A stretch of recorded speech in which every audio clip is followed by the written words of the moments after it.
दिनै बे बर' बिमा सान दिनैनि सानाव 1988आव आसाम पुलिसा गसाइगाव माने SDPOनि दैदेननाय मोनसे टीमा बे सराइबिलनिनो गायदे बसुमतारी आरो हेलेना बसुमतारीखौ अनाखाना गावथारनानै थांदों, जायगायावनो गावथारलांदों। दा ओइदिनखालि जोंनि बर' सेंग्राफ्रा माखासे ना सारना फैदोंमोन। आरो ना सारना फैनाय मानसिफोरखौनो उग्रपन्थी होननानै उग्रबादि होननानै हमनानै लांदों। दा हमनानै लांनायाव बे समाव बर' हिन्जावफ्रा बयबो कनसियासमोन, बयबो सांग्रांमोन। बेनिखायनो गासैबो बर' हिन्जावफ्रा ज' ओंखारनानै बे हमनानै लांनायखौ होबथानो थाखाय ज' जादों, बादा होदों। दा बे समावनो पुलिसफ्रा गसाइगावनि पुलिस सासे SDPO मुफिन होननाय बिनि दैदेननायाव गावथारलांदों सानैखौबो। खोब दुखुनांथाव। बे गायदे बसुमतारीया बे समाव माने सानथामनिल' फिसाजो दंमोन, ब्रह्माबती होननाय। जोबोद ट्रेजेडि बे बिमानि आहार मोनजायैयाव आरो नांगौमानि जोथोन मोनैयाव ब्रह्माबतीया माने 15 दिननि उनाव जिउ गोमादों। दा बिमाया 12 थैबाय।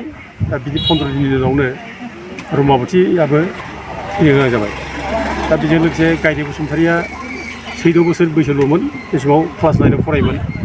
दा बेबो अनाखाना निर्दोषि भाबै गावथारजाबाय। दुखुनांथाव। बे सासे निरिह मानसि, सिख्लासा, लेखा फरायफुनाय, जेबो दाय गैया, जेबो माने गाज्रि खामानि मावनो रोङा, बिसोरखौ पुलिसा गावथारनानै थांनाया बेनिफ्राय देरसिन आरो क्राइम जेबो जायाखै। आरो बे सिरियास भायलेसन अफ हिउमेन राइट्स बे जादों।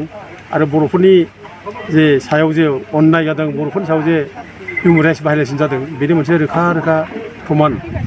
दा जोंनि बड'फा उपेन्द्र ब्रह्मनि दैदेननाय आलादा बड'लेण्ड रायजोनि सोमावसारनायखौ बोरै क्रास खालामनो हायो, बोरै सिफायनो हायो, बोरै फोजोबस्रांनो हायो, बिदिनो मोनसे राहा हिसाबै आसाम पुलिसा बै समाव SB सरकारनि दैदेननायाव जाय जेरै बर'फोरनि सायाव अत्याचार खालामदों, जेराव थाङो बेनो गुलि गावदों, जेराव थाङो बेनो बर' आइजोफोरखौ जिनारि खालामदों।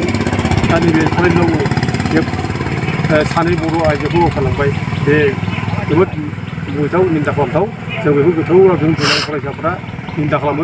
आरो दिनै जे बिमा माहारि सान हिसाबै आबुबा जे फालिबाय, बे गायदे आरो हेलेनानि थैनाय सानखौ आं खोब माने गोसो गोरबोजों सिबियो, आं गोसो गोरबोजों स्मरन खालामो, गोसोखाङो।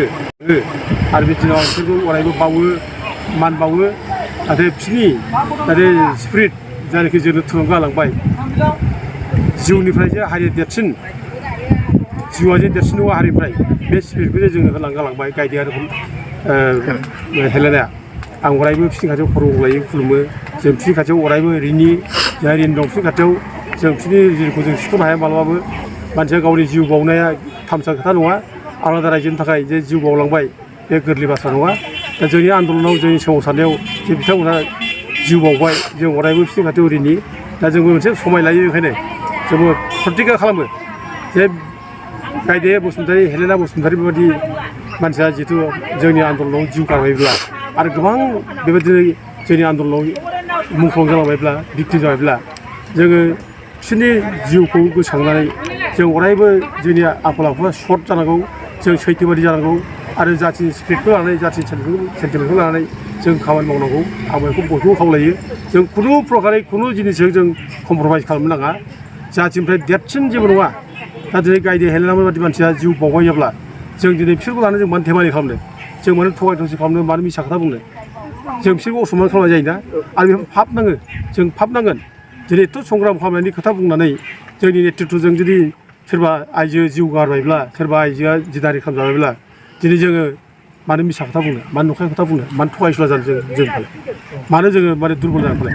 बेखायनो जोङो दिनै समाय लायो। जों खुनु प्रकारै खुनु जिनिसजों जों माने कमप्रमाइस जाया।